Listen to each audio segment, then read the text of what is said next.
On this episode of the Layover Live, Nan Marchand-Beauvois stops by to talk about National Travel and Tourism Week.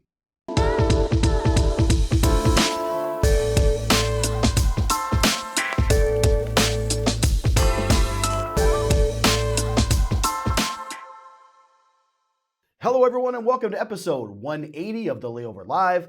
I'm Jason Swick, VP of Strategy and Insights at SimpleView, and thank you once again for joining us for today's show. We're happy to have you here. Now, as I'm sure you already know, this week celebrates the 39th annual National Travel and Tourism Week. And this is a time to recognize the future of travel and the critical role and value our industry plays in helping communities and local businesses, the economy, and even our own well-being. Now, in 2019, the travel industry generated $2.6 trillion in total travel-related output, supported by more than 17 million American jobs, and delivered a $51 billion trade surplus, and that's just to the United States alone. Now, it's no secret, however, that over these last couple of years, the pandemic was a big setback for all of us, accounting for billions in lost economic impact, as well as jobs, but it also serves, we see it, as an opportunity to reimagine the industry to be greater than ever before. There is more reason now than ever to celebrate the collective strength and the dynamic, innovative, and promising future of the travel industry. So, this particular National Travel and Tourism Week is important for all destinations as we continue to pull out of the pandemic. And that's what I want to talk about with all of you today. So, I am joined by one of the best in the industry, Nan Marchand-Beauvois, who is the Senior Vice President of Membership and Industry Relations at the U.S. Travel Association. She also happens to run a little event you might have heard of called ESTO. And so, Nan, welcome to the show. Thank you so much for having me. I'm really happy to be here today. Yes, I'm happy to finally get you on as well. Nan, for those folks out there that are maybe watching who don't know who you are, could you just give a little background on yourself? Okay, gosh, I kind of fell into this industry right out of college, and I have been in this industry for 30 some odd years. I've been on the corporate side, I've been on the GMO side, and now I'm on the association side.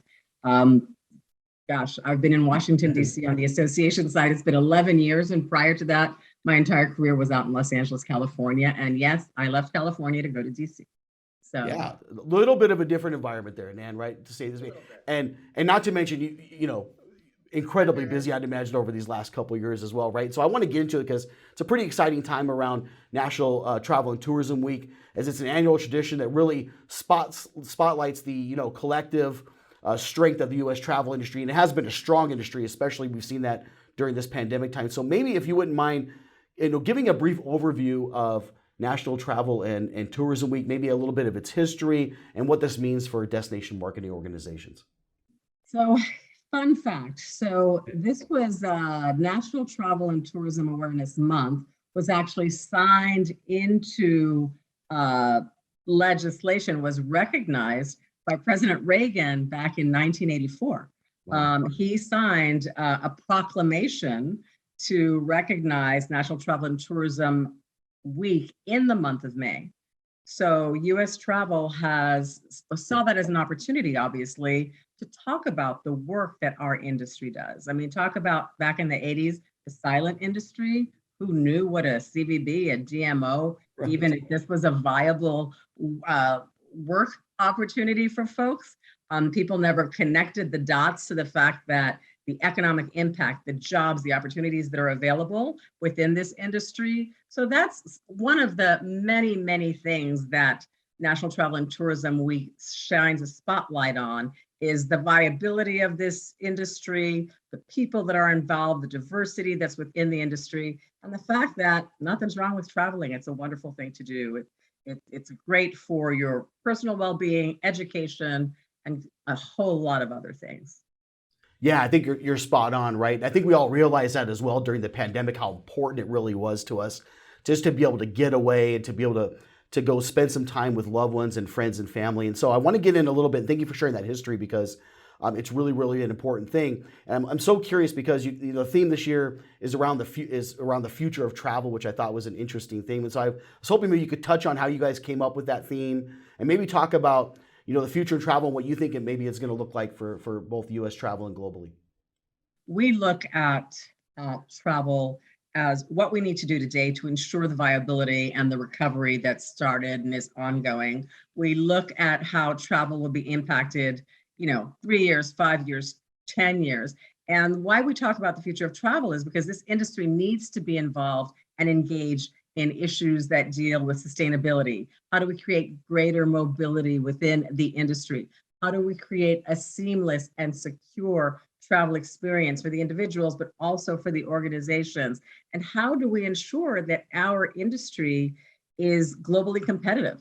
So, and that we are an inclusive industry. So looking at the future of where we are to where we need to be made sense to us to have that as the theme for National Travel and Tourism Week this year.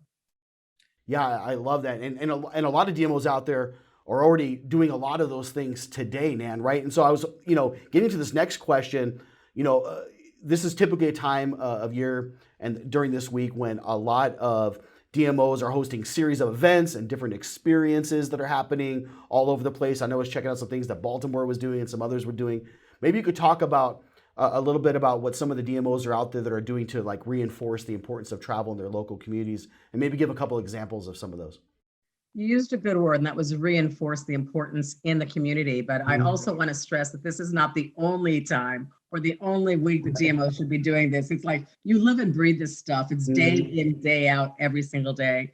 So as far as the events that are being held, it runs the gamut from something as simple, like I was looking at some of the things that we had on our website, like Palm Springs is hosting an open house, and they're hosting it for community members, for their partners, and hopefully for elected officials, because this is also an opportunity, especially in the DMO space, you guys to really take time to engage with your elected officials, not only your chambers and your council members, but also agencies within your cities, Department of Transportation, your medical, your CDCs. We all learned how important it was to be able to make sure you could have conversations with all of these different agencies within the city that really can help you ensure that you have a safe and viable destination. So something as easy and simple as an open house to something as elaborate, and I'm not quite sure how they do that, because I don't think from an ecological perspective, they can pour dye in the Niagara Falls.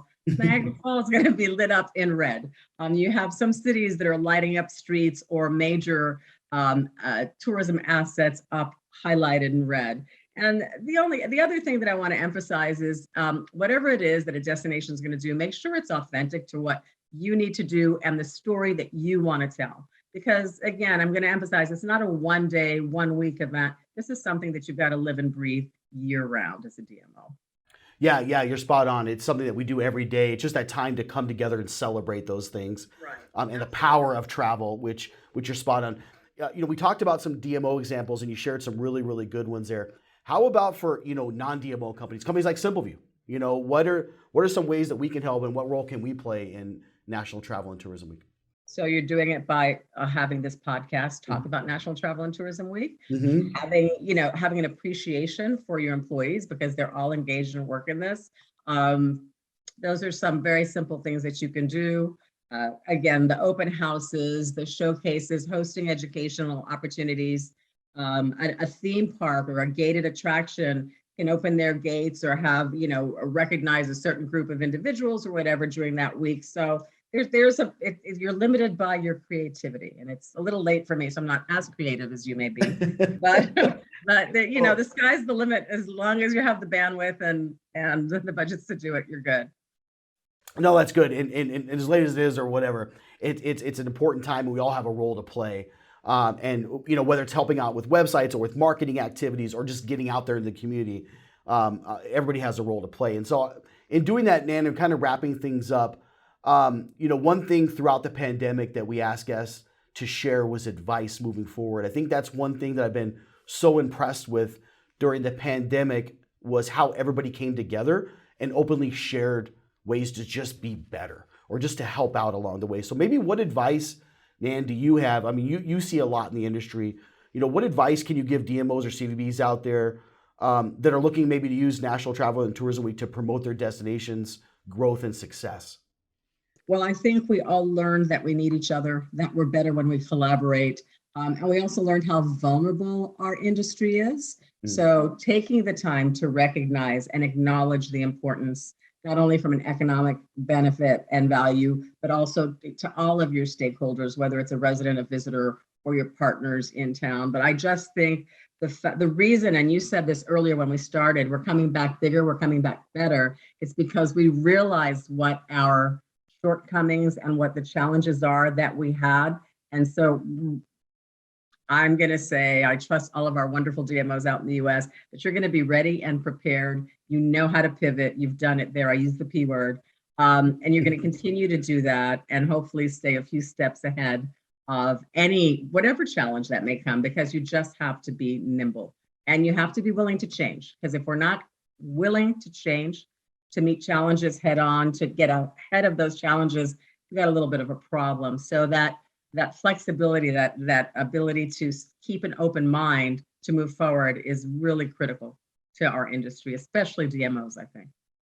Yeah, great advice, Nan. I think that's one theme we've seen kind of throughout this flexibility, change, being able to adapt to that change. We saw early on during the pandemic, the DMOs that really thrived early on were the ones that were able to pivot very quickly because they were nimble and they were agile with their approaches. Great advice. You guys also have some great resources that you are sharing as well with toolkits and whatnot. I'd encourage everybody out there to use those resources. They're fantastic.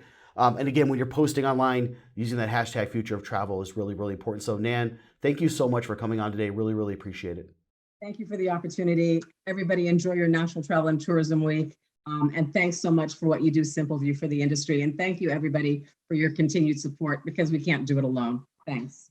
Thank you. The pleasure's all ours. And thanks for tuning in. If you're not subscribed, please do so now. We're also available through audio podcast on Spotify and iTunes. So thanks for tuning in, everyone. We'll see you next time. Have a great day.